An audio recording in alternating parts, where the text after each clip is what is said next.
Welcome to the show, everybody. Thanks so much for being with us. So, looks like Louisiana is going to redistrict their state, also Tennessee. And in reaction to this, the Democrats are obviously having a meltdown, and they're reaching really, really deep into their bag of tricks, and they're claiming white supremacy. That's right. States doing what they have the right to do now that you can't create congressional districts based on race are now claiming that these new moves are white supremacy. We're going to talk about it. Also, the Maha agenda. We have Anna Paulina Luna securing an amendment to the Farm Bill that would strip the immunity given to pesticides and herbicides and companies like, that produce glyphosate. We're going to talk about that. Also, Ron Johnson of Wisconsin in the hearings going over the government's findings that the COVID vaccination did, in fact, result in the deaths of children. Also, Alex Stein back on Capitol Hill today, where he once again called AOC a big booty Latina to her face. The show starts now.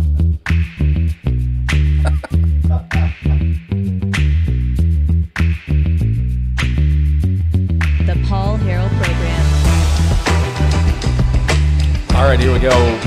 Welcome to the show, everybody. We're broadcasting live from the state of Arkansas. We can't do the program without you watching every single day, so we really very much appreciate it. I'm joined in seat number 3 today by Eric Haynes is with us. Eric, how you doing? Great to be part of the conversation. Whoa, you can tell that Rob was definitely here. Rob was certainly here earlier today or yesterday. He's not here today because he got tied up. But Mike was a little hot, huh? Yeah, just a little bit. So stupid. That's our mic checks around that here. That is. Rob, yell as loud as you can. Saying testing, we go so stupid. We're gonna have to love you, Rob. We're gonna have to have a segment about it, like an actual. I need graphics, I need animation, and I need all of the things. So we kind of, yesterday this was kind of the topic of the conversation. Was this Supreme Court ruling?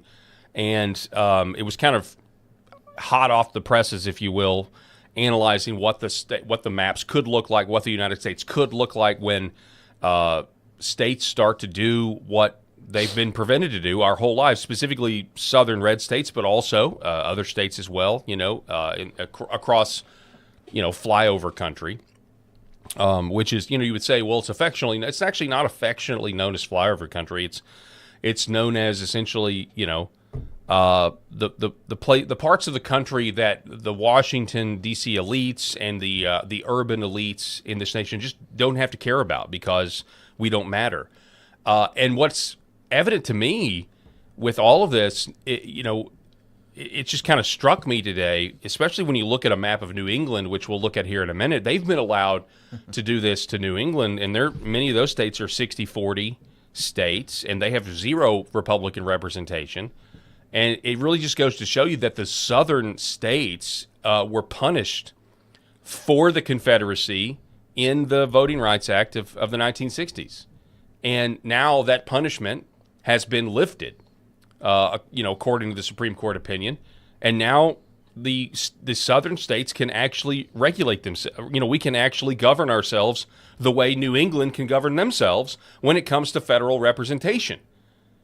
And that's a good thing. And, of course, the left is just going to cry white supremacy. So what were your initial thoughts, Eric, yesterday when you got this, when you got the news about the Supreme Court decision on racial districts?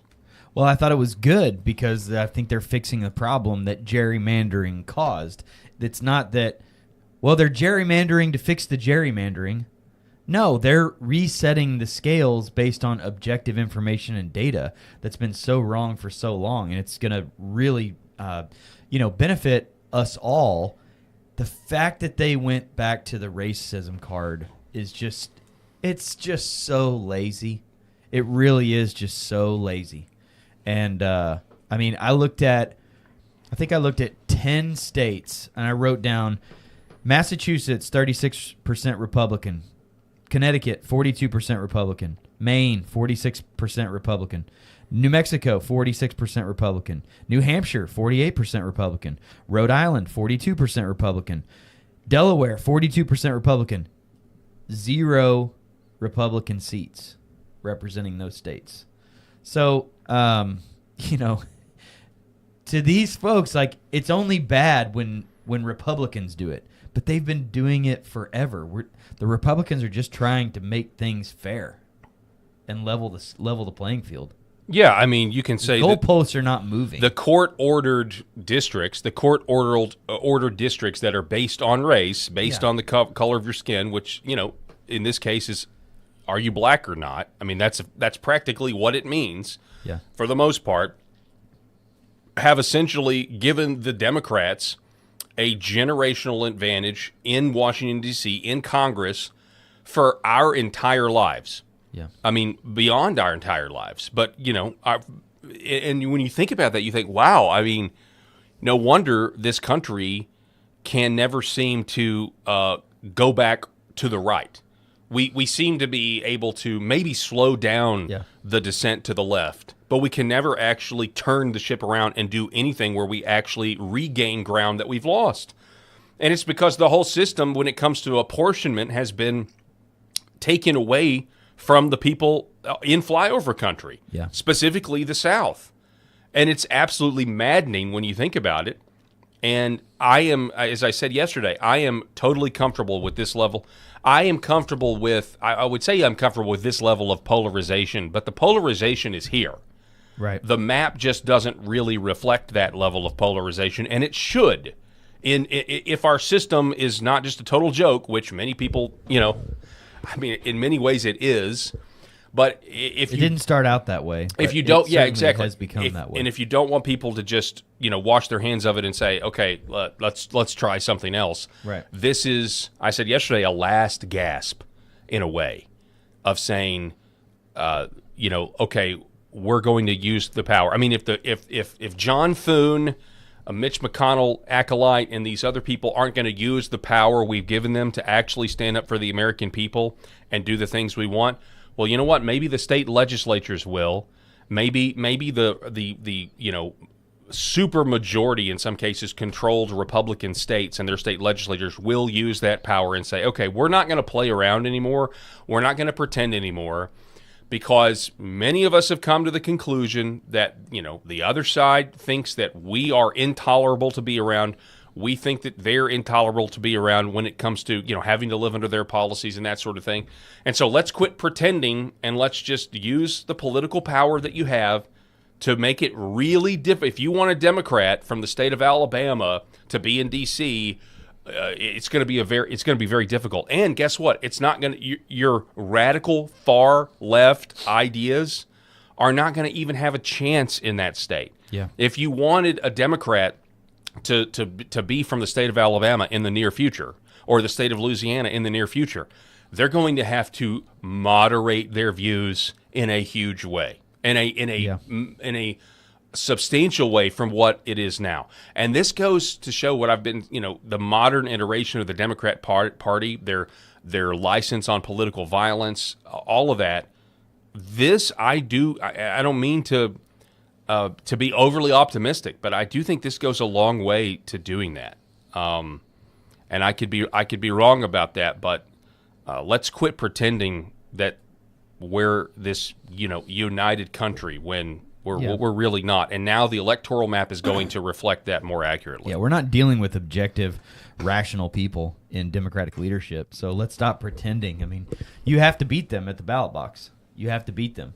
And so let's just, let's figure it out and let's get it done. Amen. So here we go. This was we're going to get into it. This was the lead story. Well, a couple of things. First of all, Louisiana Governor Jeff Landry, a Republican, plans to suspend. This is a big deal. This is taking the opportunity, not waiting. You are now saying we're in the middle of primaries, and guess what? As a state, we're going to suspend House primaries. We're going to then give the lawmakers, because there's still time, we're going to give lawmakers time to redraw the congressional map, and we're going to do this in direct response to this Supreme Court ruling. Hats off to Jeff Landry for wanting to do this, for trying to do this, because the countries at stake. But it's not even, I mean, it's also just, hey, let's let the people of Louisiana have a government that they now can legally have if they want it, whereas in the past, it was illegal to have this type of government. Do you understand how incredible that is? Or it really should make you really mad, because it makes me angry. I really haven't ever dived into this idea of the civil or the Voting Rights Act and how we have been at such a competitive disadvantage. I mean, even too, if you think about how the Republican Party has treated the southern states. I mean, why were our nominees, if you think about the Republican nominees that we had to deal with, where were they from?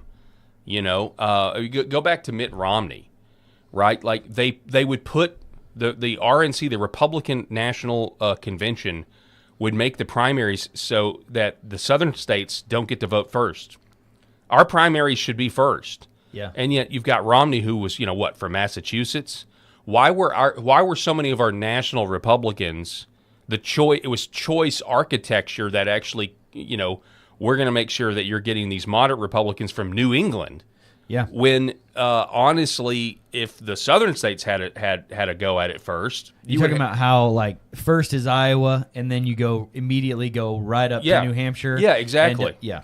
Whereas that makes no sense, considering that's where more of your liberal Republicans are going to be. Yeah. And and yet, we get ignored, the southern states, and obviously I'm talking from somebody who's an Arkansan, but we get totally ignored until the choices have kind of Iowa and New Hampshire have figured things out. Now I know South Carolina's in there too, but at some point, but it's kind of the same. It's not the same thing, but it's the same strategy, if you will.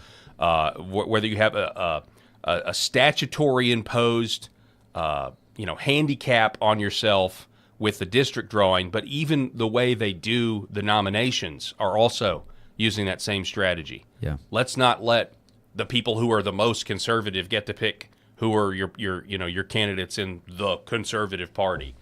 But anyway, hats off to Louisiana. They're going to get, I think the Republicans are going to end up getting one pickup from this, and the left's response. So interesting here. I've never heard of this lady. Her name is Dr. Allison Wiltz. I don't know what she's a doctor of, but she is she describes herself on X as a pro-black womanist. Ooh. A womanist. Freelance writer, editor, and scholar, she says. She's a scholar. She's lovely. She's got about 60,000 followers on X. I mean, that's not nothing, but this tweet of hers garnered 1.2 million views, which is why it showed up in my feed. And so in response to this Supreme Court ruling that opens the door for southern states to redraw their maps the way New England has drawn theirs for years, she says, black people in New Orleans and Baton Rouge will no longer have the representation we had in Congress. This is white supremacy. There it is.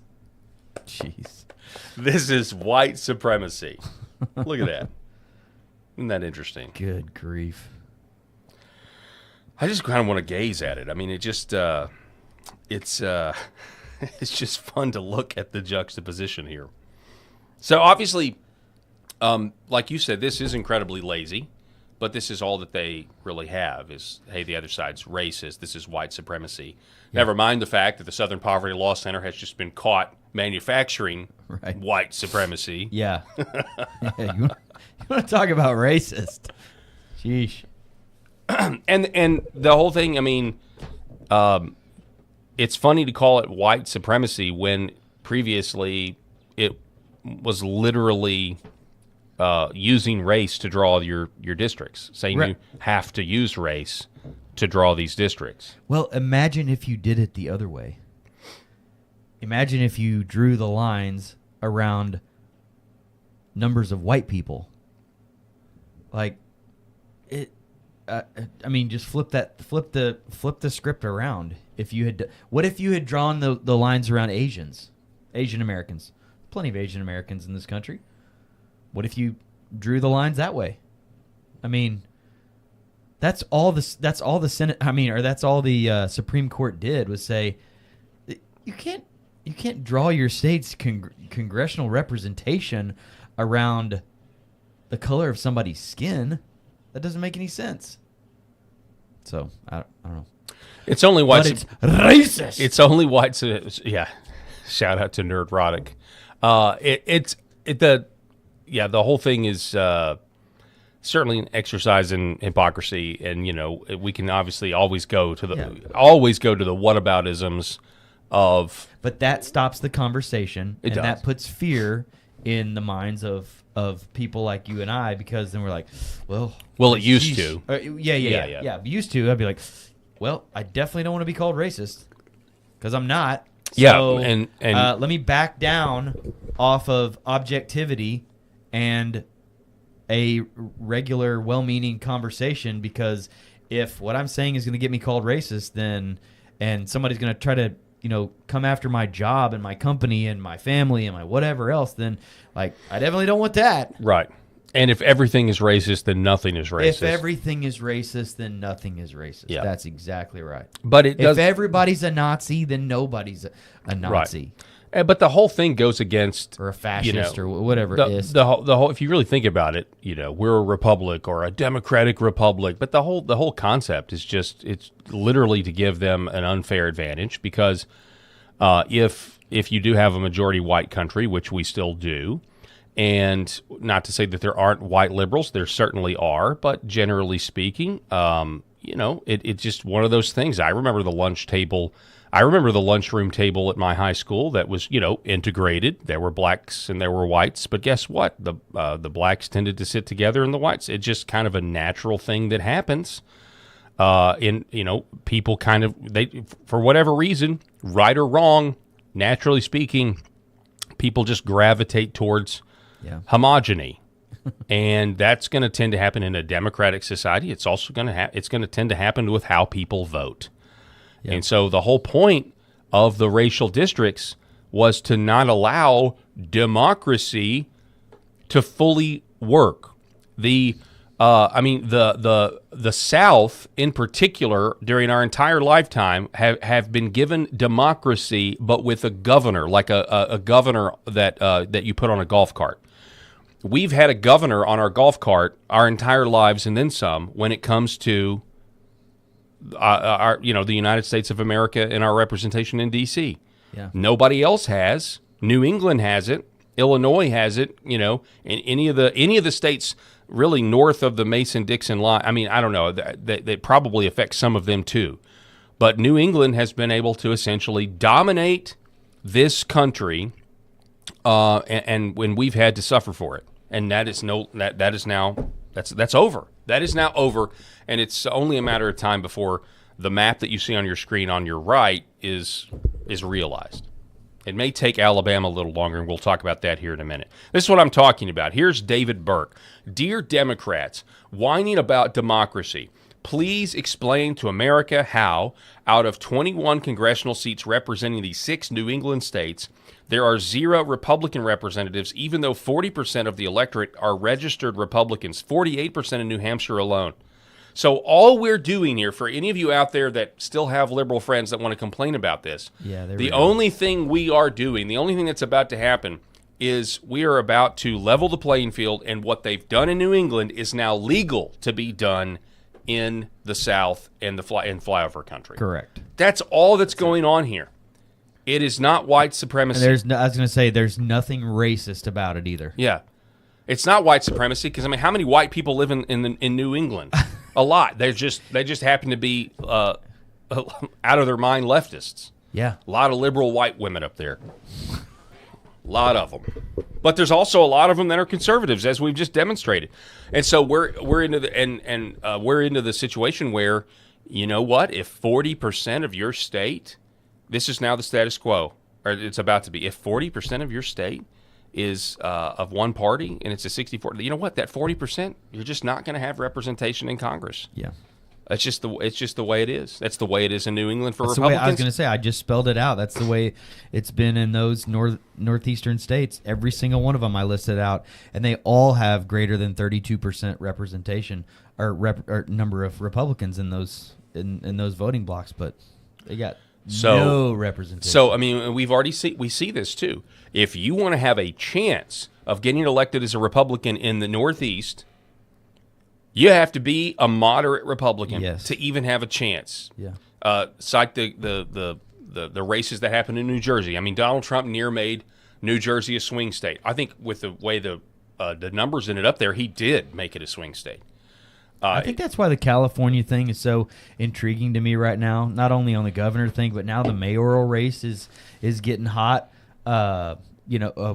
Spencer Pratt's really putting a ton of pressure on Mayor Bass, and then that debate the other night between the candidates for governor in California. I mean, what a circus clown show that was. But I don't know. We'll have to see what happens after the whole Fartwell thing played out. It's definitely an interesting. It sure is. Group. That ended up working for them, because now they're saying if they don't consolidate around the Republican candidate, there won't be a Republican candidate on the ballot at all with a jungle primary. So them targeting Swalwell with the blackmail, or making the blackmail public, has kind of turned the tables. Yep. Because we were looking at a situation where there'd be two Republicans. Yes. Your only choice would have been Republicans, in all probability, which would have been incredible. So they certainly did it. By the way, is it Karen Bass or is it Karen Bass? It is Bass. I bring that up because I was playing Bass in her mansion while all her people can't even rebuild their houses after the fire. We were playing this really funny card game with my family. We started playing it at Christmas. We've played it a few times, and it is one of the most fun games, and I can't even remember what it's called anymore. But it's a card game where you have all these different cards, anything you can think of. So it's something that you would do in charades, because there's a charade portion of this game. Oh, and so you take a deck of cards. You take a select number of cards from the deck. Everybody picks which ones they want, and you put them in there and you shuffle them up, and then you have teams, right? And so the first team goes, and they're trying to just get their other people to guess the word on the card or the phrase on the card. They can say whatever they want. They can't say the name of the card, the word of the card. It's like Taboo? Yeah, they can say, just try to guess it, right? That's round one. And then the other team goes or whatever for round one until you run out of cards. And each team keeps the cards. Each card is worth a certain amount of points. I can't remember the name of this game for the life of me. Then you take the same cards that you've already played. Okay. And you free shuffle them, and you run it back. Except this time, you can only say one word to your team. Only one word. Whoa. So that you have to remember the cards that the other team has played. You have to remember everything that's played. It's a memory game. Only can say one word the second round, and that's the best round. And then the third round, you do the same thing again, same deck of cards. Then you do charades, and they have to guess it that way, and then you add up all the points. Anyway, it's a great game. But so we had... At first I was thinking Taboo, then I was thinking categories. Yeah, it's like a combination of it all. It's so much fun. And then there's one called Cranium. Yeah. But we had this card called Bass Face. Oh! It was Bass Face, and that's what we all went with it. Bass Face, right? Uh-huh. So we're all, when it gets to charades, you're making a face like a fish, or you're trying to get him to guess, like yes, and y'all do. Yeah. But anyway, at the end of the game, we realized, this isn't Bass Face, it's Bass Face. Bass Face. It's the Yeah. What a bass player would make. So we were totally off there, calling it the wrong thing. Anyway, Nice. So there's that story. But yeah, Karen Bass is literally a card carrying communist. I don't know if you know that, but you can look it up. She's awful. Is all I know. They've got evidence, literally. So wouldn't want her as mayor of my city, but so you got Louisiana coming through. You got did we talk about Tennessee yet? We didn't talk about Tennessee yet. We had Florida that came through yesterday in a big way. Oh yeah, DeSantis said, "Here's what we're gonna do." And you had Timu Obama really upset about it. Oh and yeah, so, he was big mad. So Ron DeSantis taking a victory lap today. Governor this is Ron great. DeSantis, take a listen to this. I'm glad you have this. We're going to do maximum warfare against Republicans. Florida Republicans, you F around, you going to find out all this stuff. And what I said was, listen, And he's like, oh, if you do the redistricting, we're going to take out all your members. We're going to do all this stuff. And what I said was, go ahead. Make my day. You don't think we're going to... You want to come down here and spend money in Florida? Roll the dice and take your chances. But don't think that you can come down here, issue threats to us, and somehow you're going to make us flinch. That is not happening. And in fact, it did not happen, because as soon as he came out and started doing that last week, Florida legislature turned around and they passed a new map. Wow. That was a very good impression. I want to hear it. I want to hear it again. Hang on one second. This was great. I actually had not listened to this clip before we went live. We gonna do maximum warfare.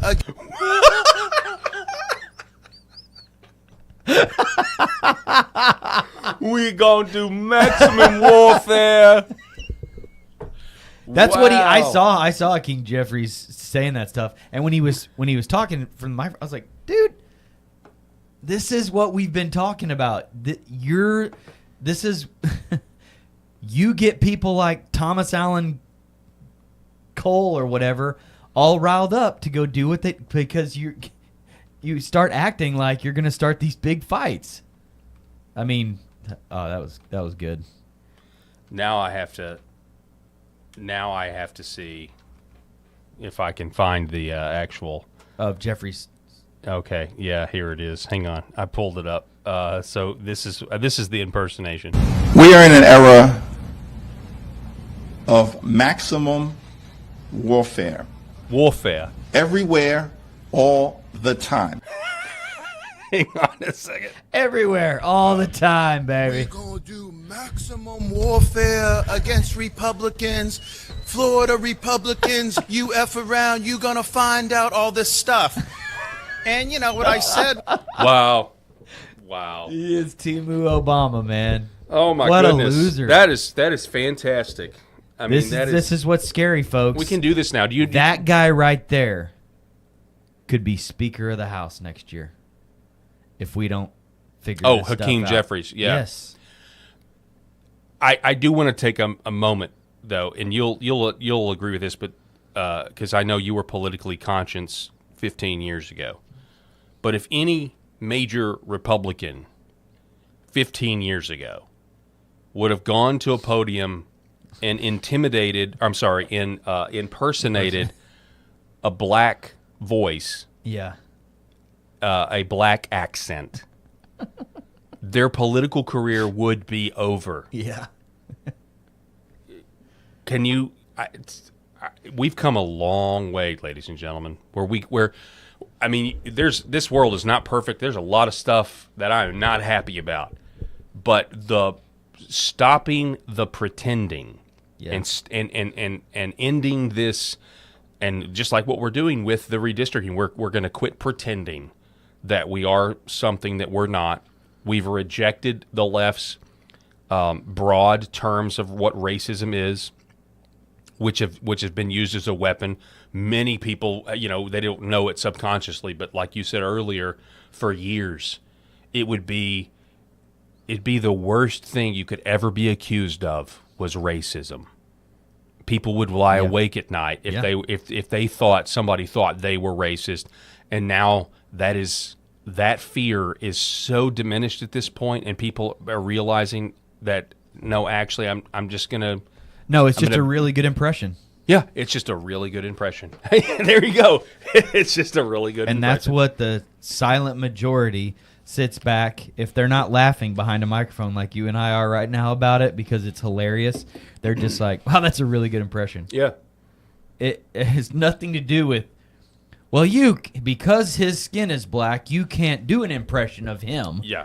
Like, no. Like, as if DeSantis is unworthy to do that. No way. Everything is fair game, brother. That's a really good way to put it. It's just crazy to me, though, that 15 years ago that we were talking. I mean, we were being asked to play the game. Not even that long ago, though, too. Yeah. Like, I mean, up until fairly recently, within the last few years, where people kind of reached a tipping point to where they're like, all right, enough. Like, we're done. Mm-hmm. Stop telling us we're all racist, because we're not. Stop, plowing our kids with all this stuff in schools, because it's not true. Like, stop. And yeah. Functionally, being asked to play the game of politics with, one hand tied behind our back.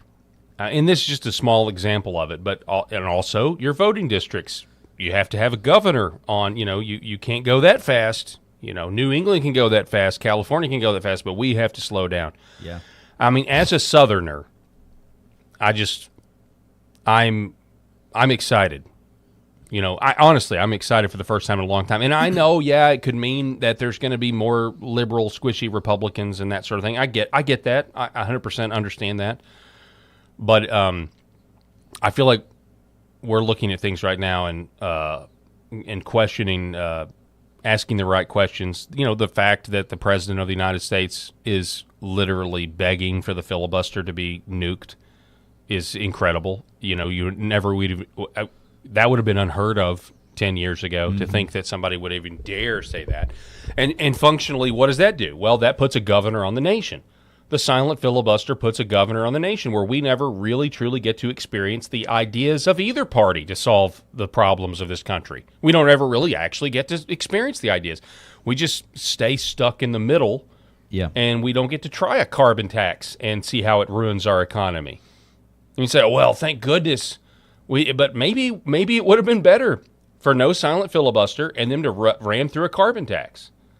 And the people wake up and realize, you people are crazy and your ideas are terrible. Mm-hmm. We're going to find that out with the tariffs, right? I mean, that's the one thing President Trump using his executive authority more than other presidents have done, saying, I'm going to try to revolutionize how we fund the government in this country. And we'll see if it works. We'll see if this is something that continues past his administration. We'll see if we actually do get rid of the IRS, which, by the way, if that happens, I think we'll all say, tariffs seem like a great idea. I mean, that'll be the decider right there. If the IRS goes away and the income tax goes away because of tariffs, the entire country is going to say, okay, this is better. So anyway, we've got to quit playing with these unfair rules that don't apply that don't apply to the other side. This was the District 20 racially gerrymandered. This is Ron DeSantis highlighting the District 20 in Florida, a racially gerrymandered district that the new Florida map unwound. We said it was not constitutional under the upcoming Callis decision. Is it just pronounced Callis? Or Calise decision, and now we've been vindicated with the publication of the Supreme Court's opinion. Another racial gerrymander bites the dust. Look at this; it's wild. It looks like hieroglyphics. It looks like one of those pictures that when you look at it first, you see an old lady's face, and then if you look at it again, you're supposed to be like, if you see the old lady's face, then your brain is your right brain, and if you see a dog licking its rear end, then you're left brained or whatever. Like a Rorschach test, basically. Like it could be these Rorschach test districts. This does kind of look like a nose and a really underbite, like some sort of like wolf vampire underbite here. Well, when they really started diving in deep to a lot of this stuff, you could tell how it had been gerrymandered for so long, because they would like extend these maps and it would follow like a road, and it had to follow this one specific road. It's not like it took like a nice, square or circular or geography area. No, it had done this thing, and then it had gotten all this road to make sure that it had gotten enough, we got to have enough of the... It was... We're fixing this. Insane, dude. Yes, we are. Whoa! Sorry about that, guys. That is Debbie Wasserman Schultz. Sorry. Ooh. Bless her. Hey. Is that a real image? Let's say it. Bless her heart. Bless her heart. The years have taken its toll on her. But when you're... So look, everybody ages. I mean, but when Yeah. you're this bitter and mad all the time, like she has been for all of the Trump years, I mean, it really takes a toll on these folks Yeah. and their derangement. Like, Well, I mean, when Bilbo saw the ring after he got to Rivendell, he kind of, freaked out for a second. Kind of looks like that's that. kind of what she looks like. Yeah, Oh, I see her and I'm like, oh, my old ring. I would very much like to hold it again. Yeah, Bless she does. her heart. It's She's just so mean, though. I have to say, like, so many of the things that she's done and been a part of over the years that she's just so mean. Yeah, but you said, She's just a bless her heart. bitter person. I feel Everybody ages and everybody's going to die. she does not want my sympathy. I want to make that very, very clear. But I feel sorry. Yeah, for her. but you give it to her anyway. Yeah. So take my pity. Somebody named Adrian on X says, DWS. with Florida's new congressman map, crunchy noodlehead Debbie Wasserman Schultz is out. And I don't know if that's actually true because I know that this is not. I don't think this is her actual district. What we showed you earlier, but the bottom line is it is going to make it much. It's going to make it a lot harder on these Democrats. And there's going to be way fewer Democrats. 4 or 5 seats difference. I think is what it is. The Tito's and tonic have taken their toll on her. Like. I mean, there are some stories. Yes, there are. She's pretty infamous. Like, she needs to get some tips from Nancy Pelosi because as old as Nancy, the stories of Nancy Pelosi's drinking habits. I'm not saying she looks great, but she's older than Wasserman Schultz, and Pelosi's go call Pelosi, find out what she's doing. Yeah. Pelosi's stock trades have helped her increase her net worth millions and millions of dollars. She can get a little bit more work done on her than apparently DWS can. Scott Jennings on CNN, they're having a hard time with the Supreme Court decision. Oh, this was good. Making it from our point earlier about unconstitutional. racism. So listen to this exchange. My view is that states ought to decide this. A. B, regarding John's argument, I just fundamentally think that the government shouldn't be in the business of dividing us up by race. It's fundamentally racist to divide us up by race. We have African-American members of the House winning in districts across the country with plurality white populations. We are well beyond the issues that were at play. The issue there is yes, Clarence but we've Thomas. obviously got some serious deficits. We haven't had an African-American Republican governor since Reconstruction. There's a unfortunately imbalance between the two parties. Republicans tried to elect one in Virginia. Okay. Well, I'm just saying. And then you got a white, Democrats then you got a did white, actually then you got a white actually have one in Democrat, then you Virginia. got a white Democrat who gerrymandered the state. Yeah, Republicans tried to elect one in Virginia, Yeah. and I Talk would, about putting the ball on the tee for Scott Jennings. I mean, my gosh. and There hasn't been a black Republican governor in Virginia. Well, we tried. You tried, and I actually thought She wasn't a great Winsome candidate. Sears wasn't a good candidate for it, but yeah, to his point, I mean, it does score political points here, and then. Then the Democrats tried to have one in Florida, but he ended up being, a homosexual drug addict. Right. So, that was involved in something went down He in a hotel sabotaged room. himself. I mean, What was that guy's name? He went Swalwell on himself. What was the name of the Florida candidate? What was his name? Democrat. Oh, I know Florida exactly who you're talking about. Governor, black. Hang on, black, and hotel. Let's throw that in there. What happens? Let's see. Andrew Gillum. There it is. There it is. Gillum. So Yeah. Andrew Gillum, He was on the fast track, man. 2018 Democratic He was nominee the for next Florida. Obama. Widely reported incident in March of 2020 where he was found in a Miami Beach hotel room with a man who was treated for suspected drug overdose. Yep, there it is. That is not a scene you wanted to walk into. I can promise you that. Whatever that scene was, Oof. when first responders got there, was unpleasant. He'd say. been Gillumed. Sorry. Unpleasant. Sorry. So this is the map that we could be looking at. But I digress. Look at this map right here. This is the future.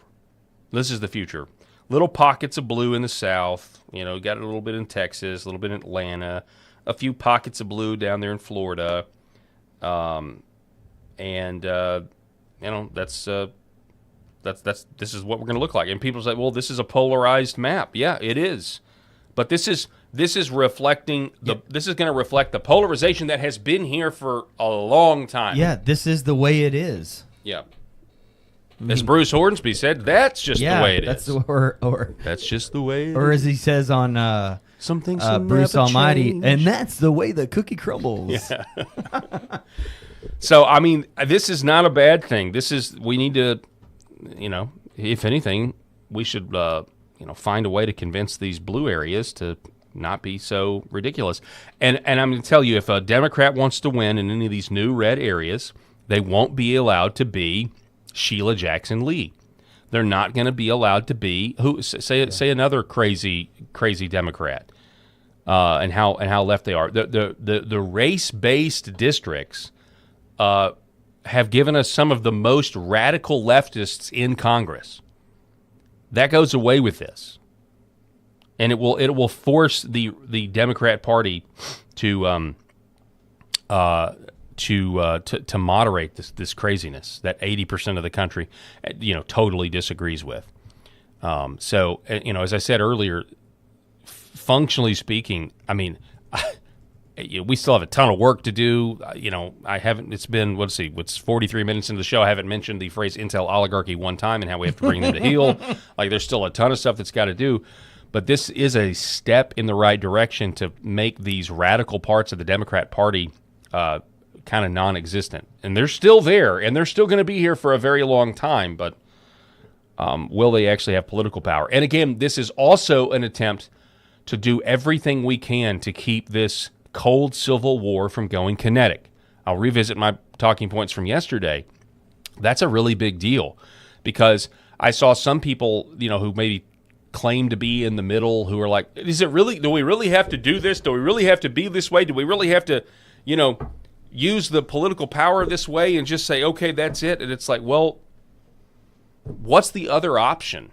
Yeah. And the other option is you start going down a really dark path that I think a lot of us don't want to go to. And so this is much better than some sort of kinetic conflict. This is saying, okay, we're going to try to do this, to fix these problems within the confines of the current system that we have, the current political system that we have.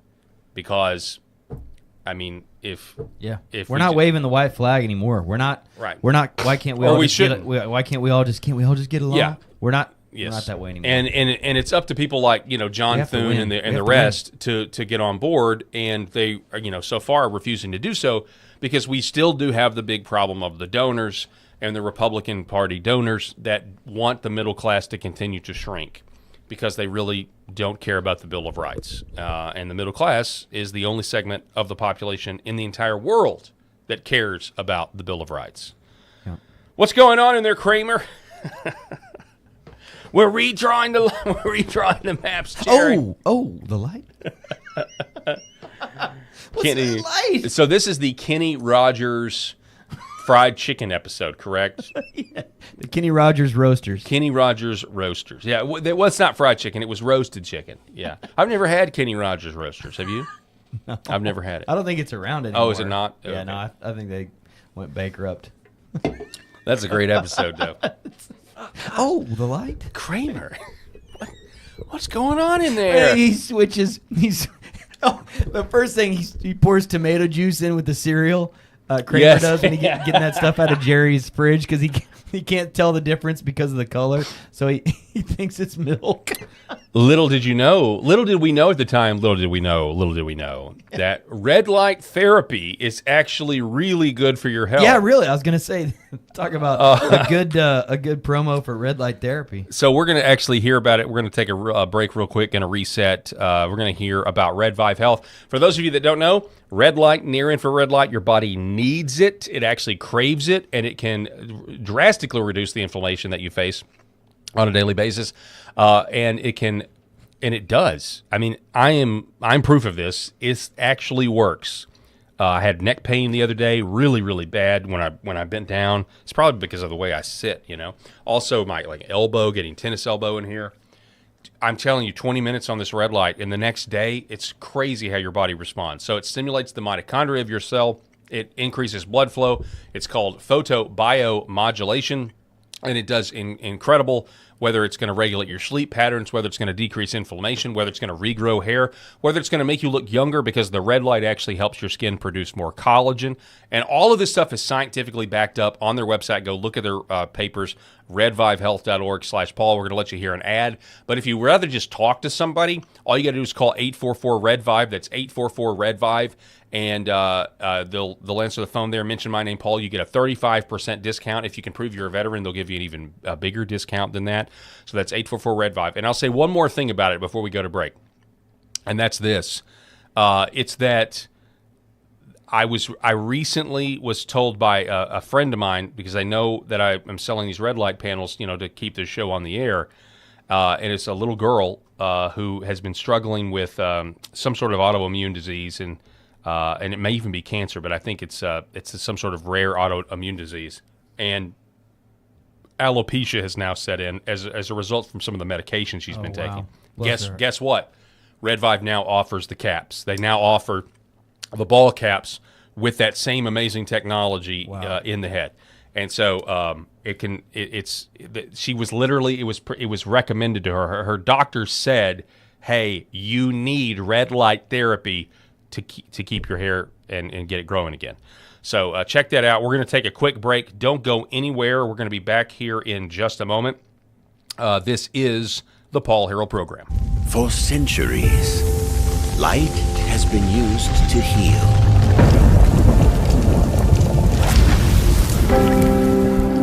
Awaken the body with Red Vive.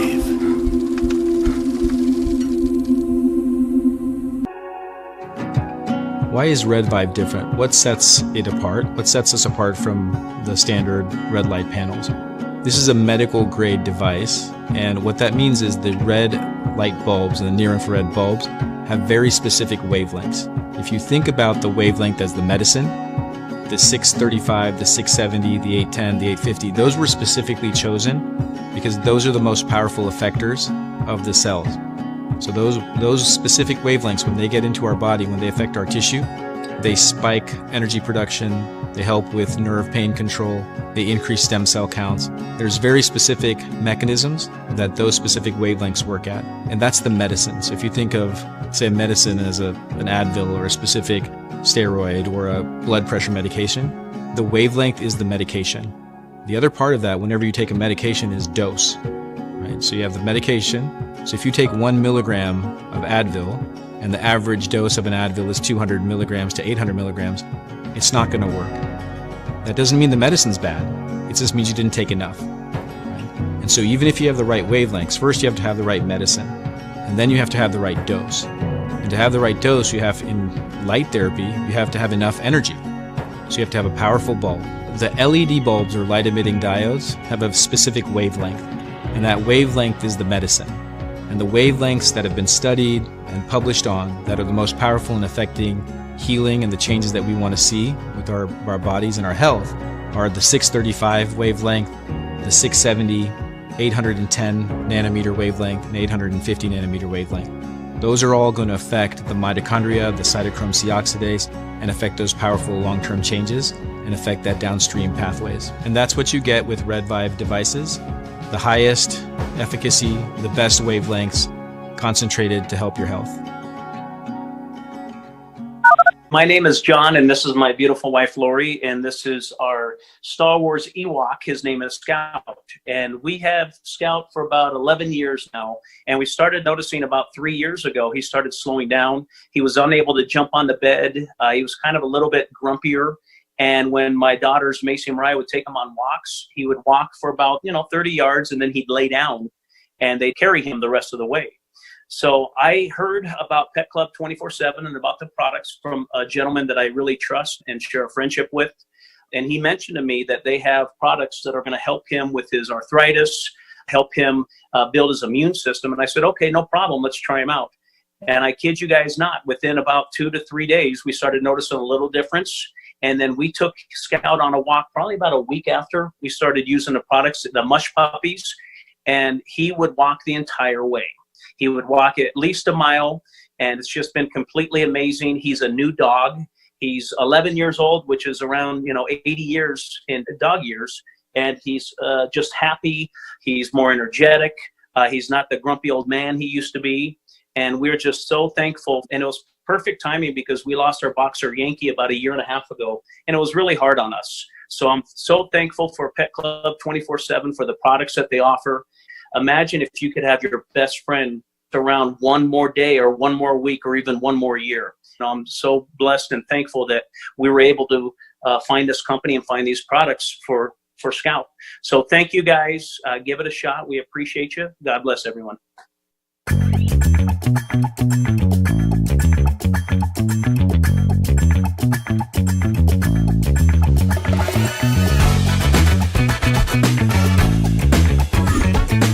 The Paul Harrell Program.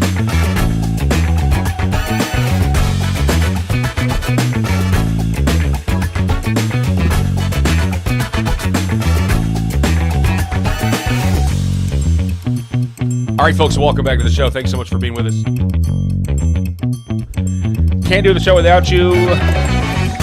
Broadcasting on LFA TV as well as the Paul Harrell Program YouTube channel. Eric Haynes is still with us. Eric, how you doing, sir? So great to be part of this conversation. And you survived the break. Everything's going well. I want to finish up with our redistricting, our redistricting coverage, and the Democrats' meltdown, obviously. But we didn't get to cover Tennessee. So President Trump is now posting on social media that he has talked to officials in Tennessee as well as Governor Bill Lee, and that they are going to redistrict their state. Obviously, this was kind of kicked off with Senator Marsha Blackburn saying, hey, Tennessee, you got to get this done. And they've got basically nothing but Republican districts except for Memphis, Tennessee. And I can show it to you here. This little green area right there, this is where Memphis is. That's your Democrat. That's your Democrat district, and so they could easily change this very easily, and it looks like they are going to. Donald Trump posting on Truth Social. I had a very good conversation with Governor Bill Lee of Tennessee this morning, wherein he stated that he would work hard to correct the unconstitutional flaw in the congressional maps of the great state of Tennessee. Likewise, all of the other political representatives of Tennessee have promised to do so. This should give us one extra seat and help save our country from the radical left Democrats and their country-destroying policies of high taxes, open borders, transgender mutilation. He says mutilization. Defunding the police, ICE, and Border Patrol, no voter ID, soft on crime, and so much more. Thank you, Governor Lee. Push hard, President Donald Trump. So we talked about this yesterday on the program with Rob.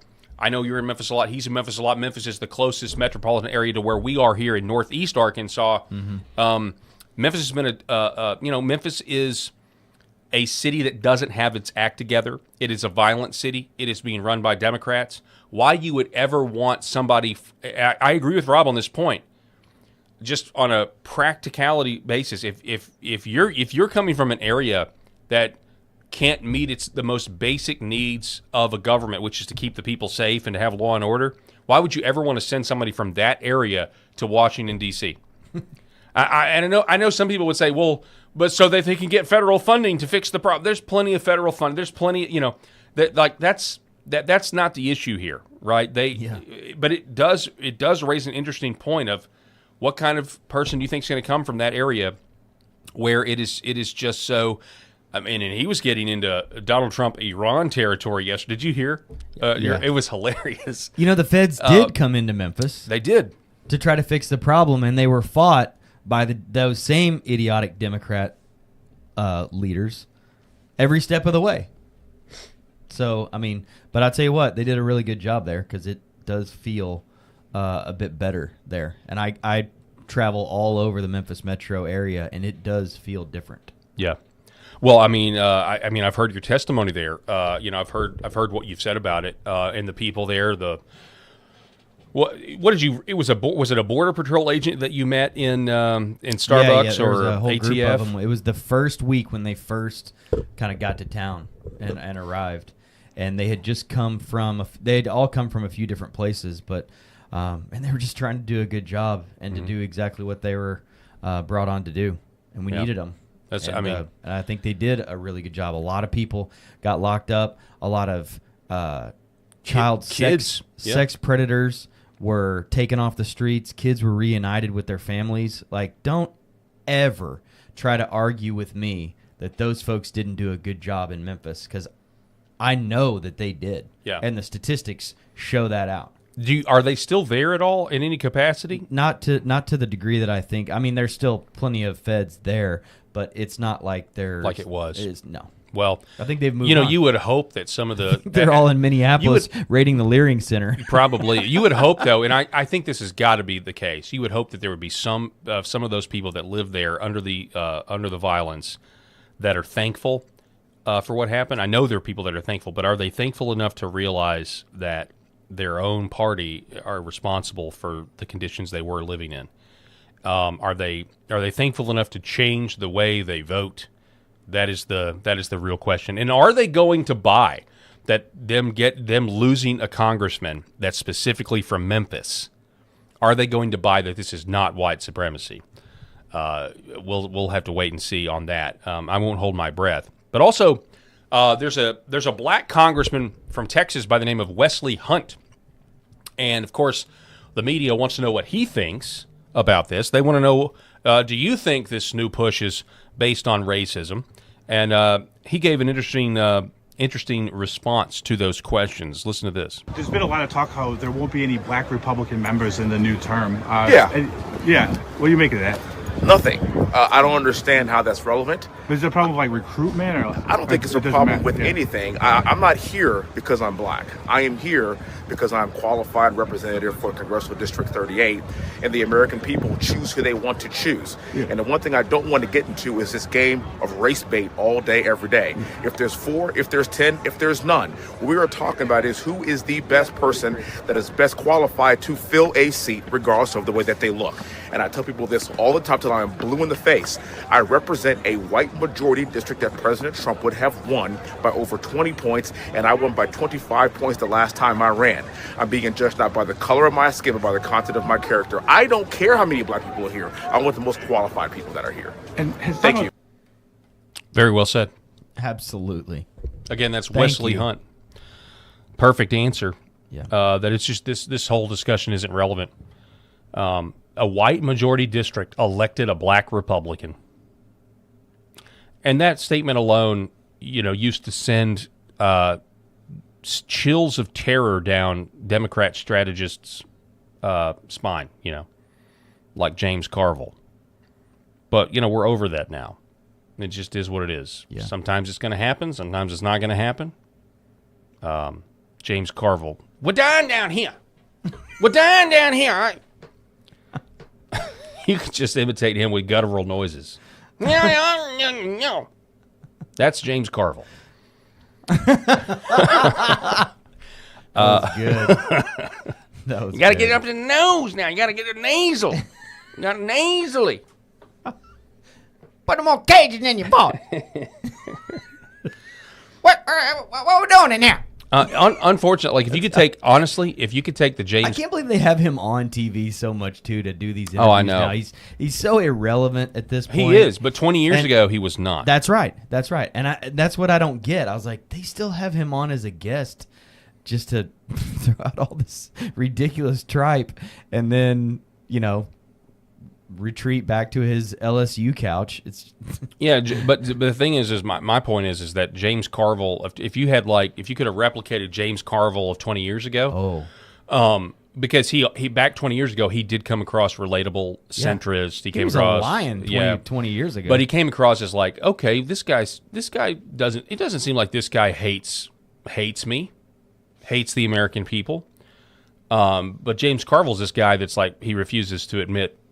I mean, I fundamentally think he's a bad actor and a liar, but it just goes to show you how strategically. I guess they never thought they would lose. They never thought a Donald Trump would ever happen. They never thought there'd be a populist uprising like there was, kind of breaking these strongholds or whatever. But if you had more James Carvilles of the world in the Democrat Party, it would go a long way to try to to try to trick us into not thinking that they're the crazies that they are.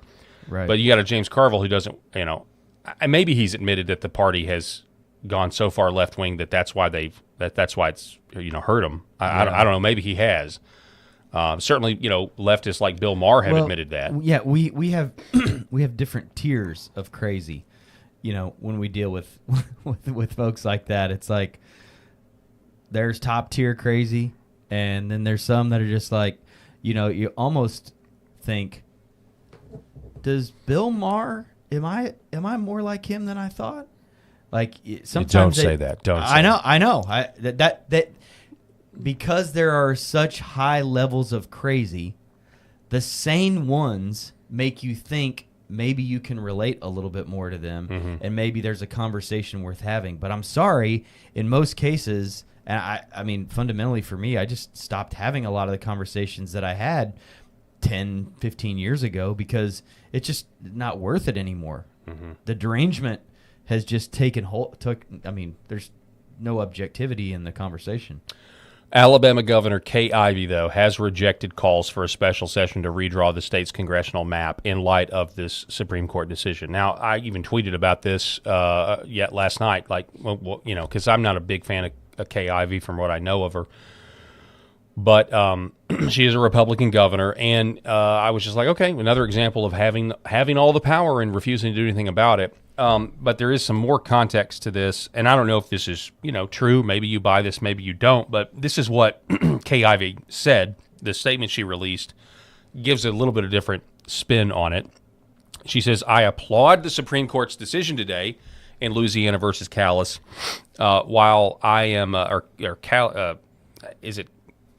How do you say this? Is it? I'm just going to say Callis. While I am encouraged by this decision, it does not yet resolve our ongoing redistricting fight over Alabama's congressional map." So there's already a fight about that in the court. She says, "For too long, federal courts forced states like Alabama into a no-win situation at the hands of activists who want to draw maps that discriminate against our own citizens based on race. As the Supreme Court rightly recognized, the Alabama of today is not the Alabama of the past, and we are proud of our progress." See, this is whatever. You gotta. This kind of shows you the false presuppositions that she's still operating under, but it is what it is. It's a generational thing. She says litigation surrounding Alabama's congressional districts is pending before the U.S. Supreme Court, and Alabama is currently under a court order prohibiting the use of new congressional districts until after the 2020 or 2030 census.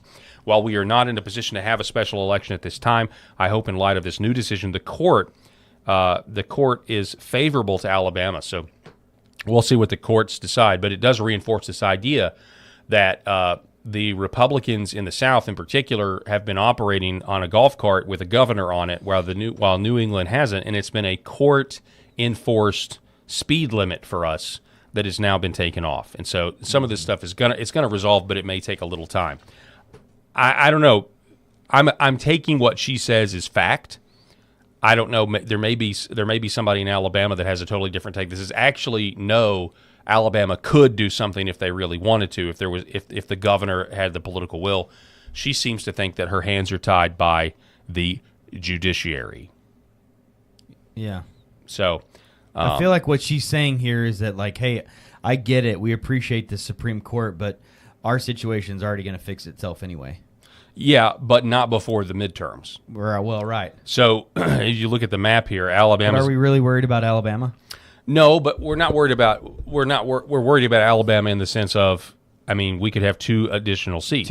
Okay, right. In what is going to be a dogfight. That's not looking good right now for Republicans. So, but again, my whole thesis yesterday at the beginning of the show was, everybody's asked why does Donald Trump doesn't seem concerned about the midterms. Why is that? Is it because he knew this court decision was coming? It was going to make it a lot easier. Louisiana's going to give you 1. I don't know about Mississippi.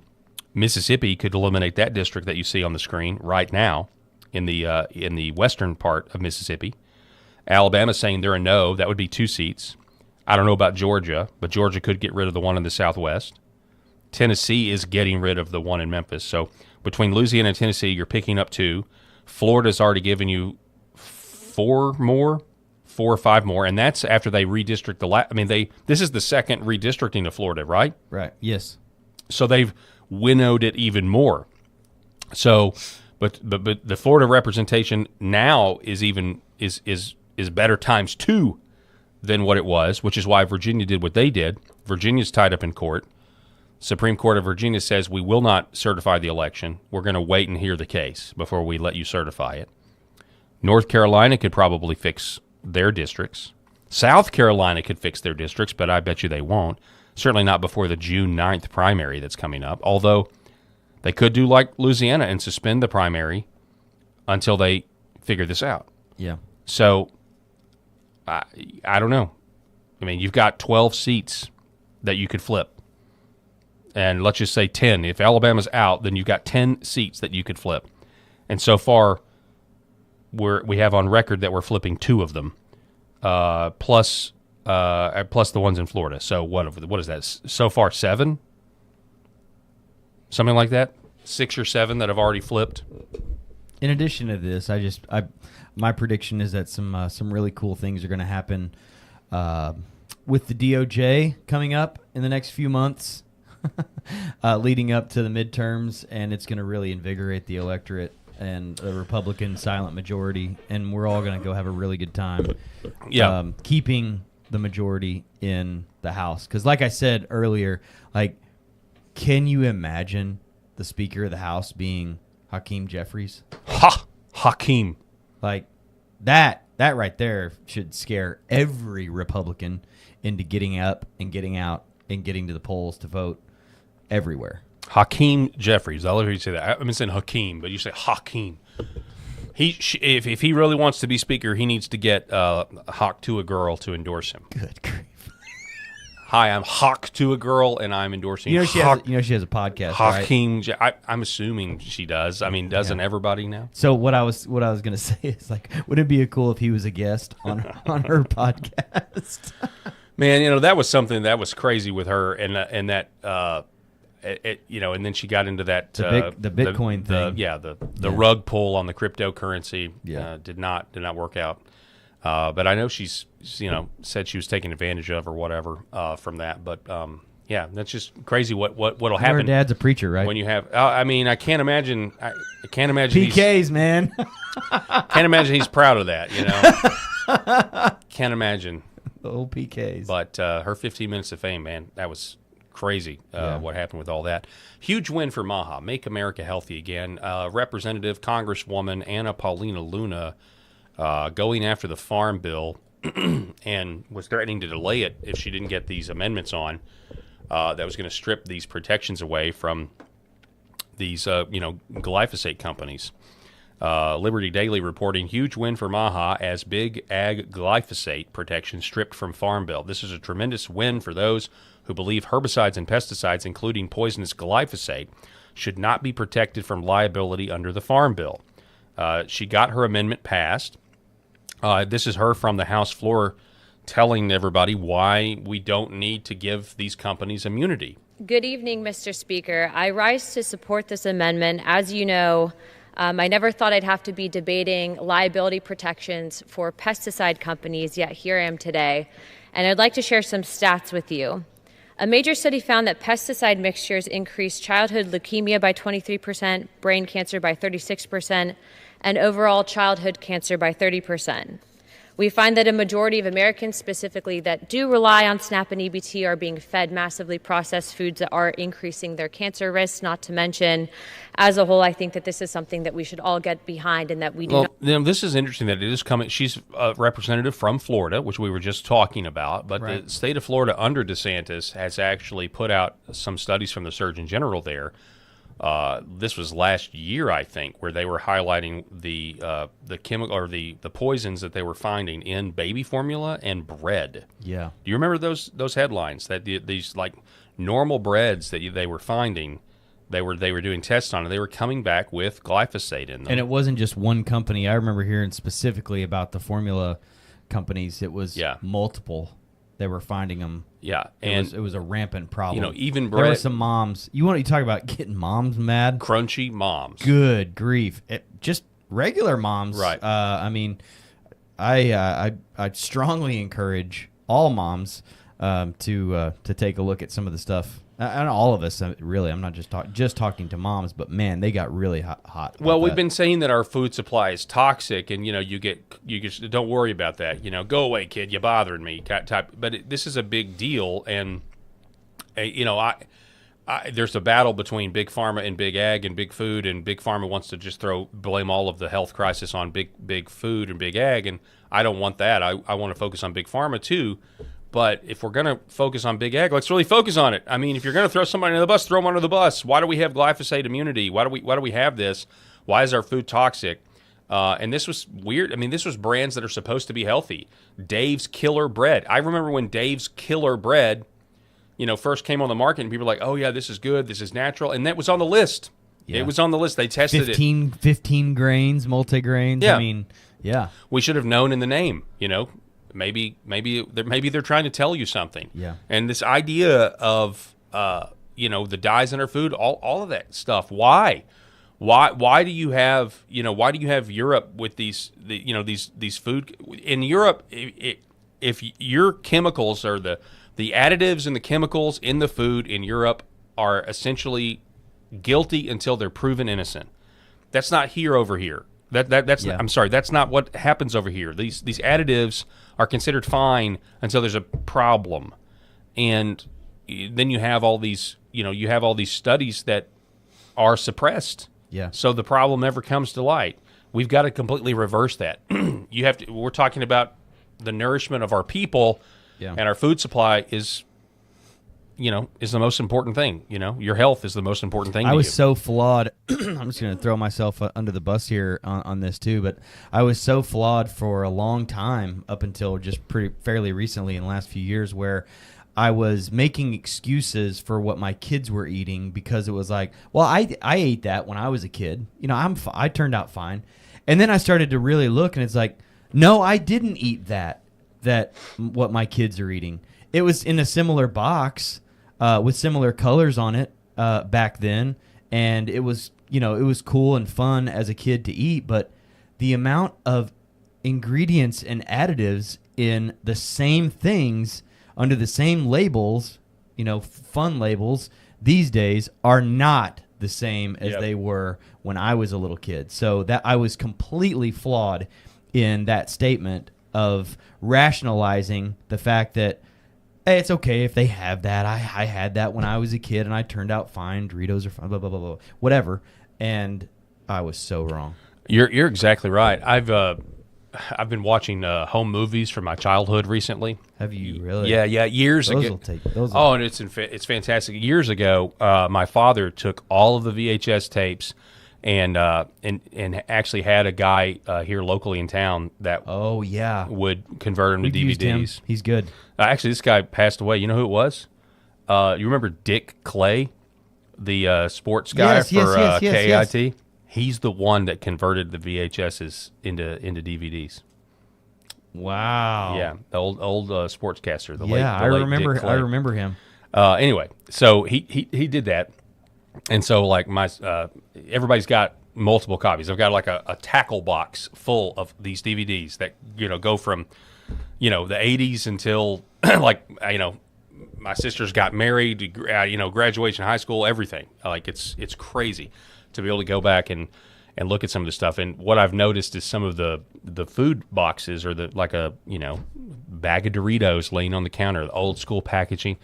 And when I saw that in my head, I'm like, wow, Doritos used to taste good. I'm sorry, I know they're dye free now, but even if you go to have one of the dye free ones, I don't think that's just me getting older and having different tastes. I think they frankly don't taste as good anymore. Yeah. Maybe they're trying to get creative now with Doritos. I saw the other day they're trying to add protein. Protein's being added to Doritos now. Oh yeah, I saw that. Protein Doritos. Yeah. Well, even like a Ritz cracker. So chalky. You remember what a Ritz cracker, think with me here. A Ritz cracker used to be substantial. Yeah. If you can remember. Yes, it was buttery. Yes, it had a little hint of salt.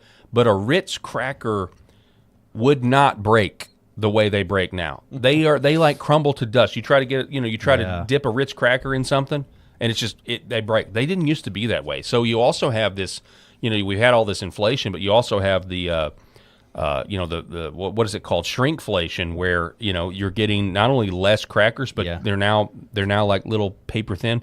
It's like the little paper thin of bread in that old Mickey Mouse cartoon, Jack and the Beanstalk, where they're so poor and they're slicing the bread and it's so thin you can see through it. That's what a Ritz cracker is now compared to what it used to be, kids. I'm just letting you know. Back in my day, Ritz crackers, you could build a house with them. So what you're saying is you're like Chevy Chase on Christmas Vacation when he gets locked up in the attic and he finds all those reels from the early 50s of that himself, is me. and he's sitting there watching them. It's crazy, man. Christmas is a time of year. It is surreal though. It is absolutely surreal. Here's more from Anna Paulina Luna. Sorry not for the want Rachel to ever thing. provide or be on the side of cancer causing anything. Bless you. Research shows that maternal exposures to pesticides at home or at work is linked to a higher risk of leukemia in children. These chemicals are known to cross the placenta and impact fetal development. In addition to that, a review of over 174 studies from 2013 to 2023 found constant and consistent links between pesticide exposures and leukemia, brain cancers, rare childhood cancers. Off record, I had a conversation in the cloakroom from a young member of Congress who was just elected in Georgia, who said that he suffered from thyroid cancer and it was known, or that he thought it was due to an environmental factor. The point is that this should not be partisan. It's about the American people and protecting them. Now, I understand that this place can get pretty heated sometimes, but I was also called a damn liar for defending my position, which is far from the truth. The fact is that I'm not getting paid special interest money. I'm trying to fight for my district and I think for the well-being of a majority of Americans. The fact is that there's far too much special money and interest going into policies like these. And so while people claim that they're in opposition, if you pull FEC reportings and reports of which we do have screenshots of all of that, it says quite the otherwise. I would like to, ma'am, if you'd like to speak, yield as much time. So basically, she's saying there's big money involved that want to keep this. Obviously, they've got a giant lobby. The lobby for big ag and big food and everything. There's even something comparable to people that want to do away with it. Obviously there is Maha. I'm sure there's Maha money out there, but I mean it's nothing. It's just like not even worth mentioning. I would imagine. I don't see how because taking this stuff out of our food. Obviously, it's there for a reason. It's there because it's easier to grow food when you have these herbicides and pesticides. You get better yield with your crops. This is not rocket science. Right. So it's gonna cost more money, and it may even mean that the food costs more money as well. There's a fertilizer crisis that they say is going to hit because of the war with Iran, or the conflict with Iran, or whatever you want to call it today.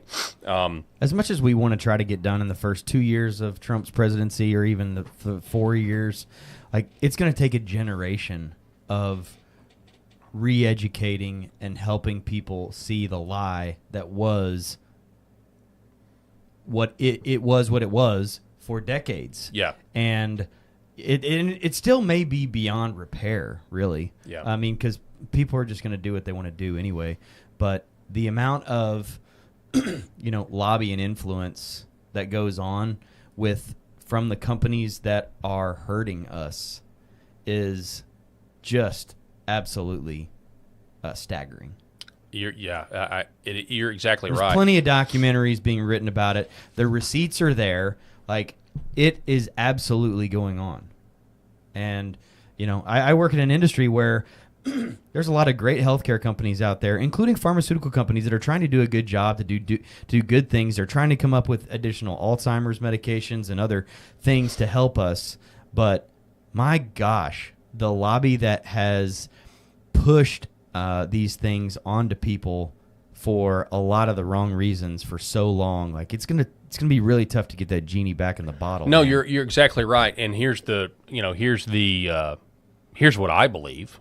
I believe there is clearly. I think some of the poisoning is intentional for Big Pharma. I think Big Pharma and Big Food work together. If the food is making you sick and you get driven into the arms of a daily pill, both people benefit from that, right? I think that's a possibility. And that's not it might have been crazy years ago, but after we lived through COVID, now that we have emails from Anthony Fauci's lieutenant trying to literally trying to hide the truth and talking about getting around FOIA laws. But that guy is going to jail for that. There's no way he doesn't go to jail for openly having contempt for FOIA laws and on the record saying, "Hey, this is how we don't have to tell the American people the truth." That one, I think, if we don't get a conviction out of that one, then careful. You can't say that. If we don't get a conviction out of that one, we're slaves. There you go. Okay, now you're set up, though. I'm fine with that. What if he's got a really good lawyer? Well, so what? Okay. So what is what I say. Anyway, her amendment passed. You know, we've seen people get away with murder, right? Touche. I'm not trying to bring OJ into the conversation, brother. Touche, Eric. But dude, touche. You cannot say this person will go to jail for this. We're getting a conviction out of that one. All right, brother. I don't see how. Let's I'm mark that one with down. you, I don't know about Comey, but I know that Morin, that guy is going to jail. Maybe not for a long time, but he's going to jail. You were talking about. Well, let's just go right into it. Let's stick with the Maha agenda. So Ron Johnson and his committee, they had a hearing where they're listening to the FDA officials talking about how they had records of kids dying because of COVID. We've got Nicholas Holscher saying FDA officials covered up 25 COVID shot safety signals, including sudden cardiac death, heart attacks, blood clots. Let me just let you listen to this exchange. Here's the sheet. These are the adverse events that they were showing a safety signal for using the new method. Bell's palsy, sinus rhythm, cardiac failure, chronic, acute left ventricular failure, agonal rhythm, which is severe arrhythmia generally occurred at the end of life, pulmonary infarction, cerebral artery occlusion, aortic stenosis, sudden cardiac death, hypertensive emergency, basal ganglia stroke.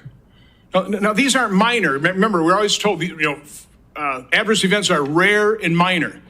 These are not minor adverse events, and these safety signals were showing, and they were strong, but they were being hidden because FDA officials refused to acknowledge that the current system they were using was invalidated. And they had to look at the new system that unmasked these things. Our report goes on to detail how federal officials refused to acknowledge these revelations or take action to warn the public.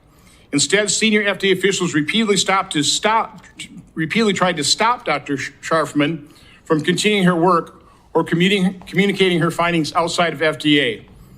In September 2021, Dr. Marks informed Dr. Patricia Cavazzoni, the then director of CEDAR, that Dr. Scharfman, who was a CEDAR employee, quote, has been asked to cease and desist conducting her data analysis.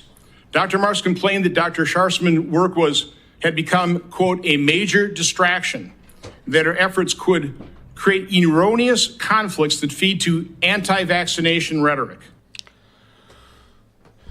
So what happens when you're staffed with people that have been indoctrinated into a current medical paradigm that we've been told they're good. We can't even entertain the idea that they might be harmful. Whereas, we had somebody on the other day, or we were playing some clip where there's nothing else is stigmatized except for vaccines. If you have an allergy to penicillin, you call the doctor. Hey, you gave me penicillin. I had this reaction. The doctor says, "Oh, I'm so sorry. We won't ever give you that again." You say that about vaccines, and everybody says, "Oh my goodness, you are anti-science and you want your neighbor to die." Here's this other clip. Watch this one, and then we'll get your reaction on it. So this is from the same hearing. Take a listen. Apparently, within FDA, you're reviewing, I think it was 96 autopsies of child death following the COVID mRNA injection. In that memo, Dr. Prasad writes, "This is a profound revelation. For the first time, the U.S. FDA will acknowledge that COVID-19 vaccines killed American children. Healthy young children who faced tremendously low risk of death were coerced at the behest of the Biden administration via school and work mandates to receive a vaccine that could result in death. In many cases, such mandates were harmful. It is difficult to read cases where kids 7 to 16 may be dead as a result of COVID vaccines. Apparently, within FDA, you're reviewing. Let me hear that last part again. I was distracted. We're trying to deal with this troll for 16 you may guys. be dead as a result of COVID. It is difficult to read cases where kids 7 to 16 may be dead as a result of COVID vaccines. 7 to 16 kids. Ages 7 to 16. Is that what they said? 7 years old to 16. I think the numbers that they have that they know of is something like closer to 25.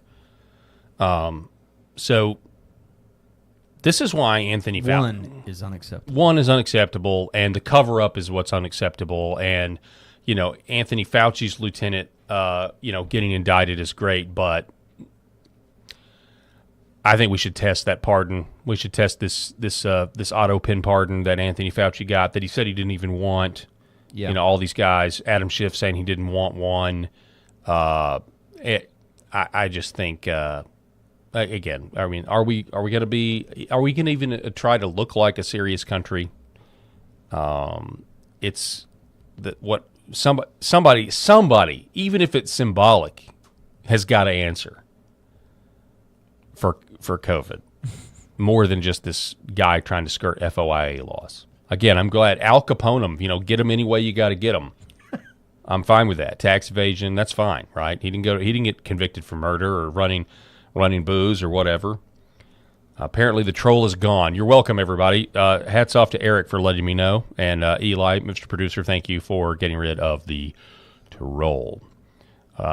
So Ron Johnson continuing to do, he's been one of the leading voices in this. Not perfect in it because nobody is, but he certainly seems to want to get to the bottom of it. And again, though, at some point you got to go beyond hearings, right? Yeah. Here's what Mark Lynch said in response to that, and the death of children. Time for military tribunals. Mark Lynch running against Lindsey Graham out of South Carolina, late AG. Lindsey Graham is now starting to attack Mark Lynch, by the way, in mailers and ads and such, because he's scared. I was going to say that. Then that Mr. Lynch is having an impact. Having a big impact. Lady Lindsey Graham is scared. Julie Kelly writes, my thoughts on this are not printable. I am so glad neither one of our children took the vaccine, and I'm so sorry for those children, teens, and college students who were forced to do so. The reckoning for this cannot happen fast enough. She's exactly right. Politics, depending on your politics, think about this for a second. We grew up in a time when politics weren't as personal, and politics could be, you don't really have to pay attention. Your life is really not going to change one way or the other, depending on who's in office. And in some respects, there are people out there that are going to say that's still true today. But when it comes to COVID, we can say unequivocally that politics, depending on what your politics were, in some cases it saved your life. In some cases, it saved your life, or it saved you from having, alpha-gal syndrome or myocarditis, or you name it. There's so many people out there that report, and then not to mention, people have done, studies or they've tried to do reports on, or maybe they just ask the rhetorical question even that's just like, hey, have you heard of anybody that just dropped dead over the last 5 years, that was young and healthy, and everybody had the, at least depending on what political circle you were in, it was, did they get the shot? What goes on, COVID was an example. COVID was a recent real-world example of how you have to pay attention to politics now. I guess that's the thing is we're no longer in the 80s and the 90s. We're no longer in that, does it really matter? It does matter. COVID proved that it matters in a big way. A direct line directly to the people, the lives of you, the lives of your children, what kind of health care you're going to get. The psychos that were the psychos at the height of get the vax. Well, if you need emergency medical care, we don't want it. You shouldn't get that. If you didn't get vaccinated, you can't go to the emergency room. We had psychopaths actually saying that. Yeah. There was a quote I wanted to share with Mr. Lynch too, that to get back to what we were just saying just a minute ago, or what you had mentioned, that when you said that, it really it made me think of this quote I've heard in business many times. about your enemies and your competition. And in this case, I think it's appropriate for Mr. Lynch to remember that first they ignore you, then they laugh at you, then they attack you, then you win. Origin of that quote, a lot of people attributed to something that Gandhi said, but they don't know exactly who said it. But I've heard that quote many times over the years, and I think it's appropriate in this situation. That hopefully that's what's going on here. So good luck, Mr. Lynch. 100%. All right, so I see on your lower third, Eric, it says that you got a text message today from AOC and James Tallarico. I just got another one a while ago. Are you kidding me? All right, so I want you to tell us, first of all, why you're getting texts from AOC and James Tallarico, but what's the content of those messages? So this started earlier today. I got text messages from James Tallarico, from Jim Clyburn. Jim Clyburn texted me. Chuck Schumer texted me. Oh, wow. How thoughtful. And then I got that one from AOC. It's fantastic. They think my name is Lynn, unfortunately. So I must be tied to some, political, some PAC or something like that. You're like a mole. I'm on a Democrat. Yeah, you're on a Democrat list. Troll list. Well, stay on there for purposes of good content, because this is great. Go ahead. What are they telling you today? Alexandria Ocasio-Cortez here. One thing that distinguishes me from most of my colleagues is that I rely virtually entirely on grassroots donations, Eric. The average donation to my campaign floats around $16 to $19. I don't take meetings with lobbyists, and I don't curry favor with billionaires. I just want to talk to you. I do this so I can legislate and operate independently from our corrupting systems of campaign finance and revolving doors politics. Please chip in $20 to my campaign here, Eric. I love you. You are so awesome. No, I'm just kidding. It didn't say that. Last part. AOC, you're getting she doesn't take meetings with lobbyists? Man. My goodness. So blessed to be texted by AOC today. All right, so Alexandria Ocasio-Cortez is texting your phone. And it's funny, she's texting your phone and she's back in the news because Alex Stein, Primetime 99. Oh, love this guy. Is back in the news. He was on Capitol Hill today, and he saw Alexandria Ocasio-Cortez and decided to call her, once again, a big-bootied Latina to her face. I mean, literally. AOC, you'll always be my favorite big booty Latina. My favorite big booty Latina. I love you, AOC. My favorite big booty Latina. I love you, AOC. My favorite congresswoman. I'm voting for you for president. Awesome. Thank you. We love AOC. Yes. She's going to win. Mama, baby, so that's your mom. I love it. My mom's a big fan. We love you, AOC. That was a low shot there from AOC. Alex Stein played it off, but I'm pretty sure his mom, Alex Stein's mother, passed away during COVID. Oh my gosh! And I would. You think she knew? I would bet she does. And said that out of spite? Yes. Whoa. I mean, maybe I'm wrong about that, but miss on his part then for not calling that out. My God. I'm pretty sure his that's mom the is case. deceased. That's confirmed. Yeah, Good grief. And he has. It's not like she said mom and dad and all your family. Mm-hmm. She specifically said yes, Good and he took it like a grief. champ. But yeah, I'm pretty sure that's why she said that. I interviewed Alex Stein on National File Tonight a couple of years ago, and that's disgusting. And I think we talked about it, or maybe we talked about it off air, but it was during the COVID hysteria that, and I believe I don't think I'm misrepresenting him when he said he thinks that they killed his mother basically. I don't know if it was the remdesivir or not, but I know she passed away during that, according to him. Well, I'm gonna text AOC back real quick. Yeah, you and tell her like that she is a horrible person. Oh. AOC. No, just say, just text her back and say, Alex. Just text her back and say, Alex Stein is right about you. What a horror! Golly. Now she may not have known, but when I saw it, I thought AOC knows that his mother is dead, and she's trying to be really mean. Now, hold on, I got dots. She's texting back. Okay, so these two people, Alex Stein and Alexandria Ocasio-Cortez, are now linked for a long time because Alex Stein was Is there some theme music that's going to go along with this I'm just connection? saying, Alex. I know there's those memes about Elon and AOC. Oh yeah. But Alex Stein exploded in popularity after he was already a big deal with the culture jamming. He would go Fighting in front with of Antifa. but no, he would go down to city councils and he would do the the culture jamming thing where he would be a stereotypical leftist, and it was hilarious. Yeah. He was already gaining traction for that. But when he went to Capitol Hill originally and called her a big booty Latina, people were like, "Oh no, why did he do that?" And I thought it was funny, but at the same time, I was also like, come on, is the trolling really, is that this level of trolling necessary? But it was her reaction that actually made the news. If you'll remember, she ended up making several Instagram posts, and she actually lied about him, saying, she actually walked up the steps after he called her a big booty Latina originally, and ad-libbed about what he actually said, and through the word, he was saying, look at that, look at that juicy A, and of course he never said that. He just said big booty Latina. Yeah.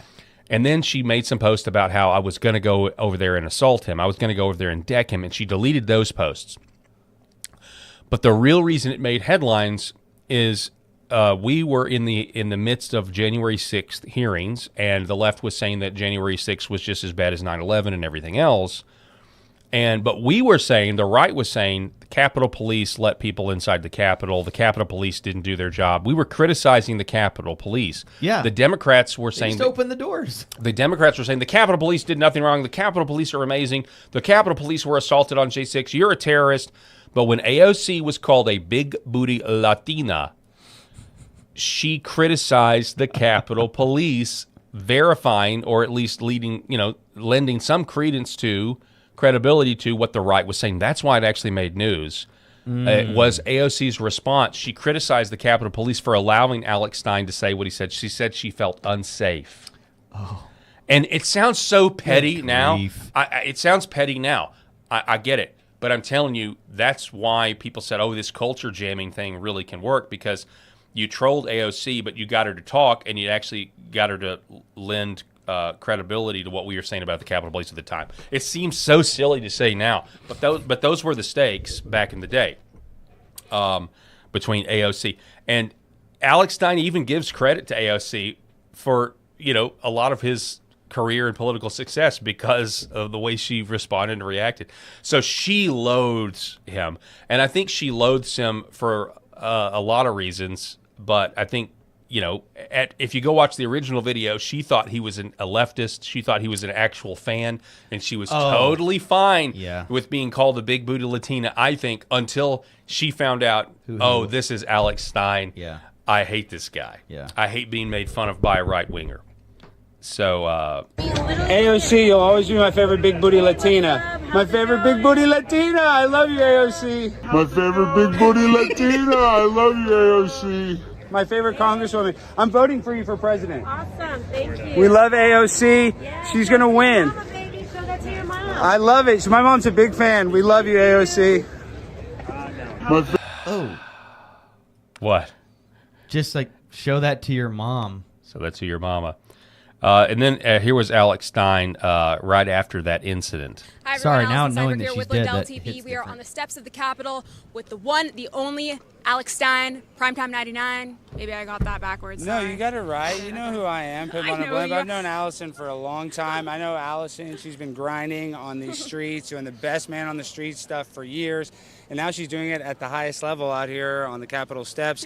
And it's really an honor and privilege to get to do what you do for one day, even though I've done this before, but not to your level, not with all the access that you have.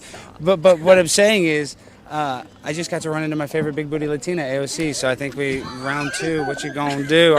Today's a great day. It is a great day. I have to say, I was really surprised and very happy when I just glanced over and saw Alex Stein here. I was actually tracking AOC as she was walking down the steps, and then I was like, who's that guy talking to her? No way, it's Alex freaking Stein. So tell us about the interaction. What went down? Well, I mean, I saw AOC. Of course, I went up to her and I had to give her, a compliment. And I told her that I'm endorsing her for 2028 for president. And it doesn't matter if she's a little dumb, she's hot. That's really all that matters to me. And I will say this on a serious note. Our interaction wasn't that long, but it all depends on how much I triggered her, because that's why the last video did so well when I called her Big Booty Latina, because she said I sexually harassed her. She tried to get me canceled, so she created the Streisand effect by trying to hide who I was. And I would say if she doesn't do that again, that's her best strategy. I hope she doesn't see this. But if she gets triggered, then I win, and it's going to be huge, and the Pimp on a Blimp wins round 2 again, baby. Yeah, it's funny. That's what these Democrats don't seem to understand, is that their ridiculous reactions to our, simple questions are what make them go viral. They dig their own grave. And you've interviewed me before you even posted it, so we don't know what the backlash is going to be. We don't know what reaction is, but we're about to post it. We're about to go viral. The Pimp on a Blimp, Allison Steinberg, Lindell TV, Rav TV coming together, making some good content right here in Capitol Hill, baby. Unity looks like. Yes. Tell us, did she remember you? Did she? What was the reaction like? Well, she said something because she knows who I am because I did sue her, and then I ended up driving the lawsuit. She's like, I hope your mom likes this. My mom's dead. She said that just now? Oh. What is wrong with her? That's I don't know. cruel. But I hadn't maybe seen this part. It could have been accidental, but she knows my mom's dead. It's like the first thing in my Wikipedia, but that's okay. She was trying to come after me about my dead mom. I want her mom to live forever, even her abuelita in Puerto Rico with the leaky roof. I donated to fix that leaky roof. So you might AOC make fun of my dead mom. There's nothing I can do. I can't bring her back to life, so I'm not going to get mad. But I will just say that I love you, AOC, and nothing Good you can for say will ever him. hurt me. Wow, AOC, I hope you're listening, because that's really cruel. She acts like she's nice. I talked to her actually she's yesterday. Spicy. Yeah, she is. She can be. She's actually respectful. I will give her credit where it's due. She actually stops and talks and takes questions, unlike many of these Democrats who run away, scream. But she's gotten pretty intense. Yeah, and that's because she's media savvy. She knows how this attention economy works, and you got to do some interviews. That's just how it works. Part of the drill. It's part of the drill. All right, Alex, so let the people know where they can find you, because you have a new show, a new network, right? After Hours with Alex Stein on RAV, Real America's Voice. It is on Monday through Friday at 11 p.m. Eastern. Tap in. 1 hour. We go insane for the Ukraine every episode, so I hope you guys will watch it. And AOC, if you see this, please get mad, but know that I love you. Insane for the Ukraine. Was that a callback to I'm insane in the membrane? Yeah, that was totally. Oh, man. This is the good thing about our generation. I don't know, how old is Alex Stein? He's got to be younger than I am. Totally. Not that you're old. No, I know. I don't know how old he is. But this is the good thing about the younger generation, in my opinion. We know that we're dealing with extremely unserious people who are, in many cases not being who they really are in public. Say what you want about. Oh, he's 39. That's older than I thought. Okay. So he's, I'm a couple of years older than he is. Yeah. Into my 40s. So, but that's one of the things that Donald Trump kind of shattered when he came into even though he's not of this generation, he kind of was just like, what Dave Chappelle said, right? Like, I know the system's corrupt because I use it. That whole thing. Yeah. These people, they put on the mask of decency, but they're actually not decent people at all in many cases. And so this up-and-coming generation knows that. My generation knows that more so. I've witnessed it at a micro scale in Little Rock when I covered politics there for as long as I did. It's just kind of the nature of the beast. But this up-and-coming generation is jaded and knows the truth, but they're not willing to disengage. They're like, okay, we're going to engage in this nonsense. We're going to engage in it and gonna expose you guys as the frauds you really are. Yeah. Well, these content creators are heroes in a lot of ways, because they're everything that the CNNs of the world and the fake news mass media outlets hate. That's what they are, but they're so successful in what they do because the content that they make is so relevant and so good.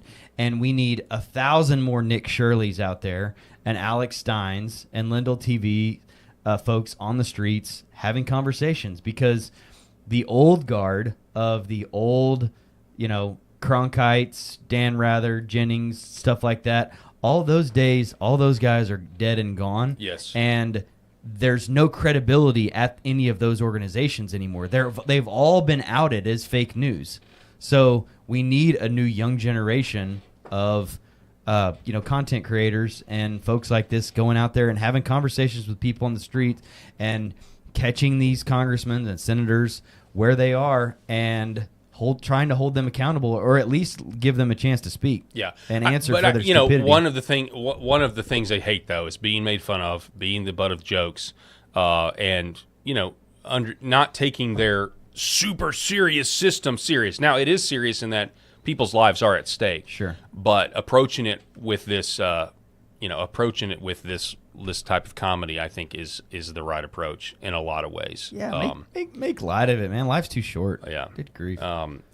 So residents in Charlotte, North Carolina, are upset because energy prices are set to skyrocket up to 18% in their area. This is from MSN. They're saying that Duke Energy is the name of the company. So as Duke Energy pushes for a significant rate increase, customers across North Carolina are making it clear they are not on board. So this is why we are in the midst of an affordability crisis, some say.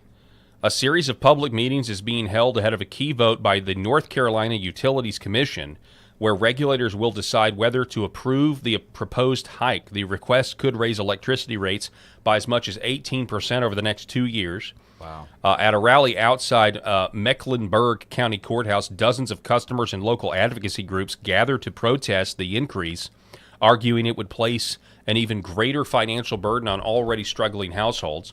Protesters chanted and voiced frustration over Duke Energy's profits, with some pointing out the company reportedly earned $5 billion last year.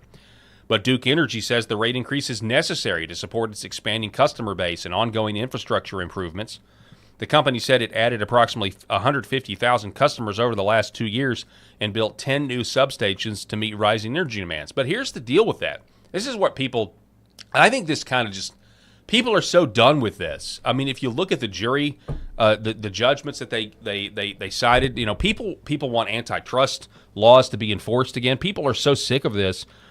It doesn't make any sense to the average person that is struggling right now when a company tells you that over the last 2 years they've added 150,000 new paying customers. Yeah.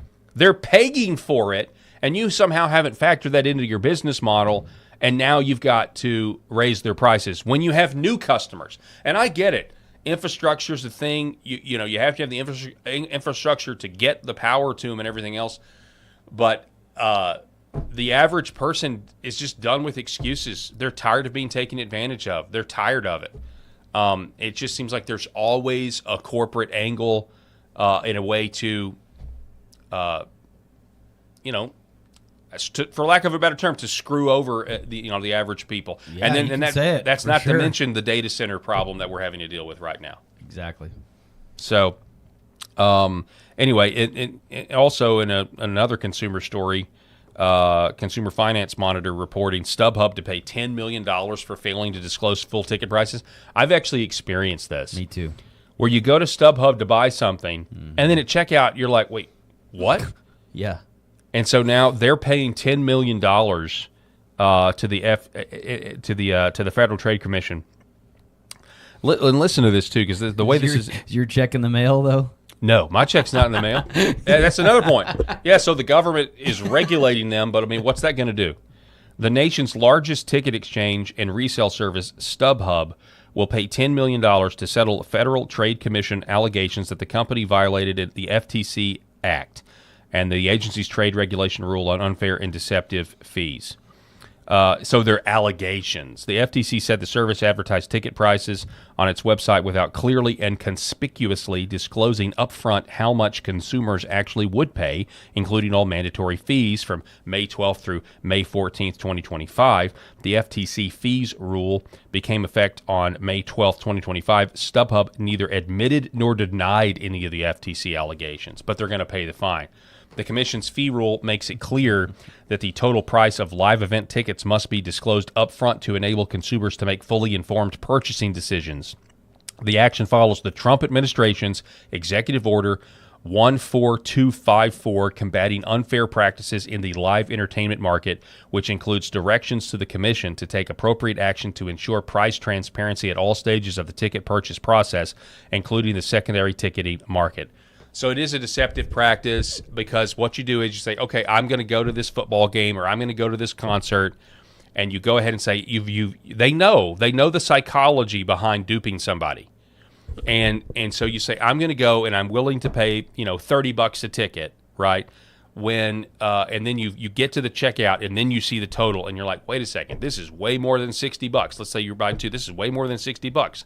I'm now paying $75 for the. I'm paying $15 more. I didn't plan on it, but you're already there. You already decided to go. You already selected it. So what are most people going to do?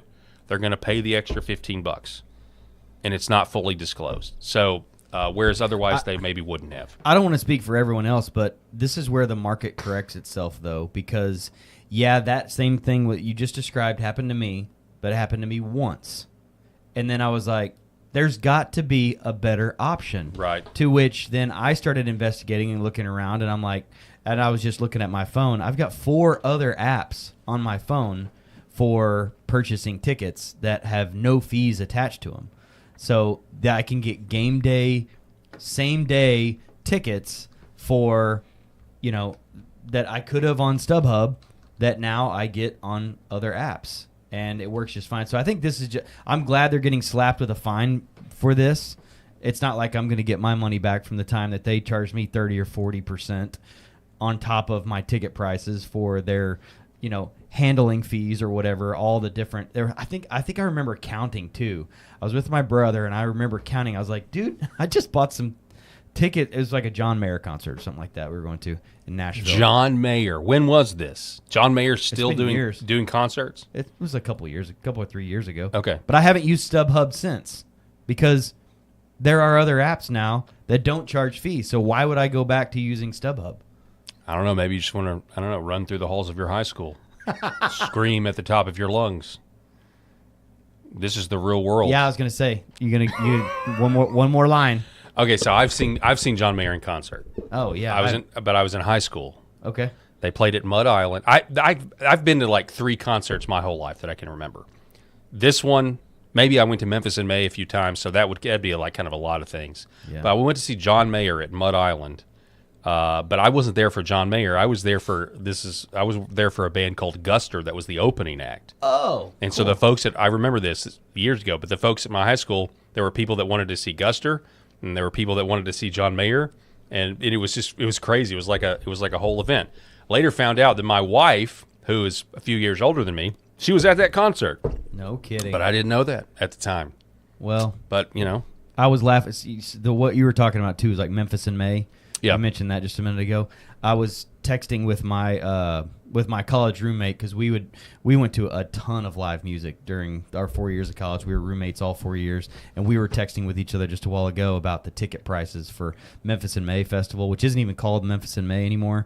It's called something else. But it's called 150, Lock Your Doors in May. It was called $100. It was like $155 for a 3-day pass. It was $19 a day when I was in college and could see 50 bands in a weekend there, and all through my 20s and 30s, I saw lots of live music. Lenny Kravitz is one of my favorite artists, so see him. Get your concealed carry license in May. I mean, what are they going to name it? Don't come here in May. Stay at home and keep your life. Well, when you're in your 20s though, no, it's you have just a totally like, different outlook on things. As like a father of 4, I'm like, I wouldn't get caught dead down there. No, of course not. But I mean, Memphis was considered dangerous growing up, but not like it is now. Oh no, to the point where my parents allowed me to go to Memphis in May. Yeah, mine too. So I think I was a senior in high school, and I was allowed to go to Memphis in May because you had a reasonable chance that you were going to come back alive. I don't know now though. I don't know now. One more real quick story. Oh my goodness, it's 5:55. Make a wish, everybody. Then we have this conversation went flew fast. This by. was awesome. Good times today. Just real quick on the tickets, though, on the 15th of April, this was a story I was looking for a week or so ago, and I got it wrong because I couldn't remember. I got things confused. But a jury has found that Live Nation acted as a monopoly and overcharged ticket buyers. Another one that I don't use anymore and haven't for years. Emphasis on the word jury because, and this is what these corporations are facing now. If this stuff goes before a jury, the people are yeah. sick of it. Yeah. We are sick of it. We're sick of it. And what we have here is we have just greed. We have a massive greed Well, the problem. artists started speaking out too. Yes. Like, it wasn't just the fans who were trying to buy tickets and paying grossly overinflated prices, but even the artists were saying, golly, I heard from a fan the other day that said it was $300 for a ticket to my show. That's stupid. And they started investigating. Taylor Swift, one of them. Yep. Kid Rock, so many others started saying, I'm going to boycott these ticket companies because of what they're doing to my fans. Operating a monopoly. The jury found they're operating a Yeah. monopoly, and you can't do that. And we need to do this on with so many other industries. There are monopolies, and nobody's doing anything about it. And we're all paying the price. Average Americans are paying the price. So this is a good thing. This is the part of populism that actually unites.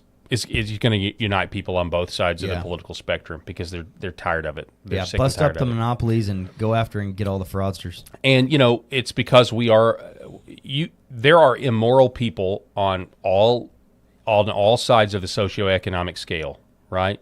You can be a very, very poor person and also be an immoral person. You can also be a moral person and be poor, but you can be a very, very wealthy person and be good, and you can also have really terrible character flaws. And just like with our politicians, the best of us aren't representing the rest of us, or what do you say? The best of us are not representing us. Yeah, unfortunately, in this situation, we've got a lot of Gordon Geckos out there. Exactly. And their greed is good. Yeah, and it's you got to cut that out. And I'll just say, if you want to preserve the system that we do have, you're going to have elites, which every society does have, actually care about other people besides themselves, and we have less and less of that right now. And we're the worst for it. We got about a minute left. What do I have?